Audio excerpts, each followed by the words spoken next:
Assalamualaikum warahmatullahi wabarakatuh.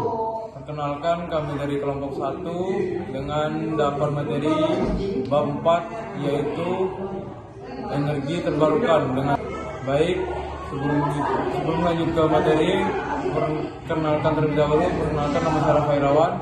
Dan saya Regulatan. Saya Kiran Palani. Saya Fena Jamia Putri dengan NPM 00325228. Saya Kaza Atulia dengan NPM 0032514. Baik, kita langsung saja ke penjelasan untuk materi tersebut.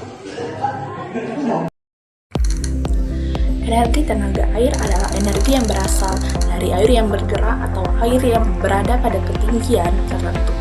Energi ini memanfaatkan sifat alami air seperti aliran, tekanan, dan perbedaan ketinggian untuk diubah menjadi energi mekanik, dan selanjutnya energi ini akan diubah menjadi energi listrik. Energi tenaga air ini termasuk sumber energi terbarukan karena sumbernya berasal dari siklus air seperti air hujan, sungai, dan laut yang terus berlangsung secara alami. Energi tenaga air adalah sumber energi ramah lingkungan yang telah digunakan sejak berabad-abad lalu. Aliran air diarahkan untuk mengeluarkan turbin yang akan menghasilkan energi listrik yang disebut sebagai energi tenaga air.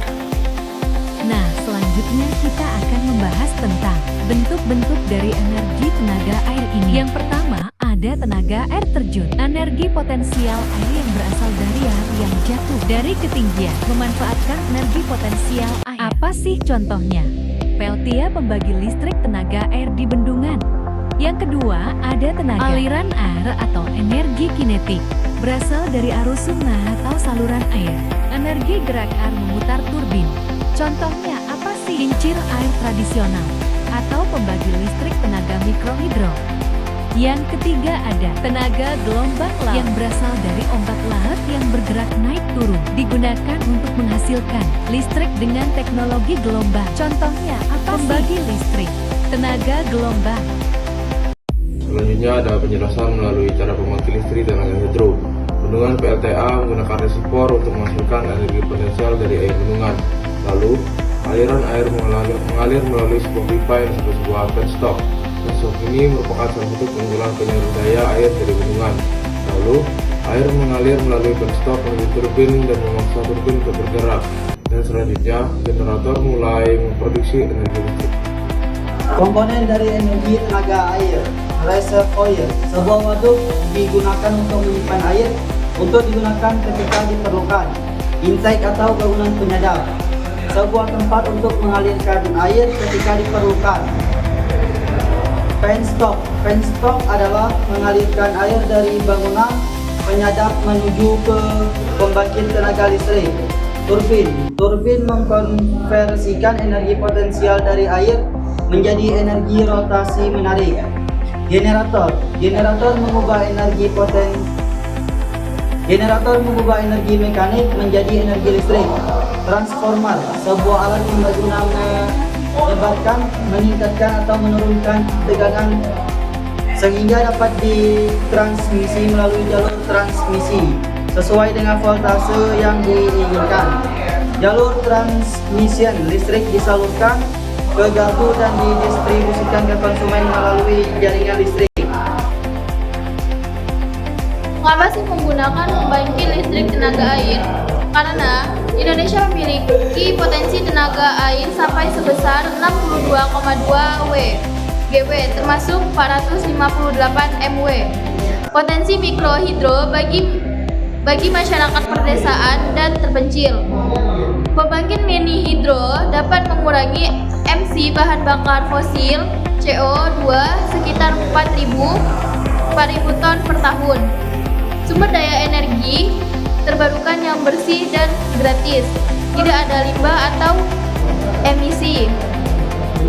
Masyarakat akan mendapatkan keuntungan dari peningkatan stabilitas jaringan listrik. Sistem mikrohidro dapat menyuplai listrik tanpa mempengaruhi kualitas air, tanpa mempengaruhi habitat, dan tanpa mengurangi rut atau aliran sungai. Emisi CO2 untuk PLTA 3,65 mili/hidro-MW adalah 0,80 kg CO2 per kWh. Sistem mikrohidro dapat dikombinasi dengan sistem energi surya untuk menghasilkan energi pada musim dingin, di mana banyak aliran air dan minimnya energi surya. Oke, apa aja sih kekurangan dari PLTA ini?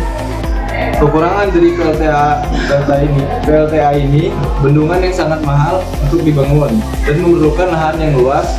Skema ini tidak termasuk dalam proyek PNPM dan berpotensi kerusakan ekosistem dan kualitas air. 3. Pembendungan yang berlebihan dan kerusakan wilayah adat adalah hasil dari perencanaan yang buruk. 4. Hanya berguna jika dekat dengan sumber air. Dan 5. Bergantung pada pengurusan wilayah resapan air yang baik dan sehat. Berikut kelebihan penggunaan tenaga air. 1. Sumber energi terbarukan. Tenaga air berasal dari siklus air alam, hujan dan aliran sungai, sehingga tidak akan habis selama siklus air terus berlangsung. 2. Ramah lingkungan, tidak menghasilkan emisi gas rumah kaca atau polusi udara seperti pembangkit berbahan bakar fosil. 3. Efisiensi tinggi. Pembangkitan listrik tenaga air atau PLTA memiliki efisiensi konversi energi yang tinggi dibandingkan sumber energi lainnya. 4. Biaya operasional rendah. Setelah pembangunan awal selesai, biaya perawatan dan operasional relatif murah. Pasokan listrik 5. Pasokan listrik stabil.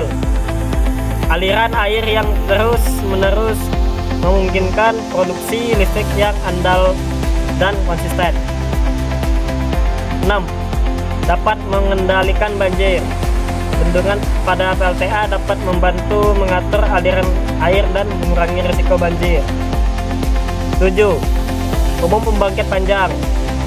PLTA dapat beroperasi selama puluhan hingga ratusan tahun dengan perawatan yang baik. 8. Multifungsi. Selain menghasilkan listrik, bendungan juga dapat dimanfaatkan untuk irigasi, pariwisata, dan penyediaan air.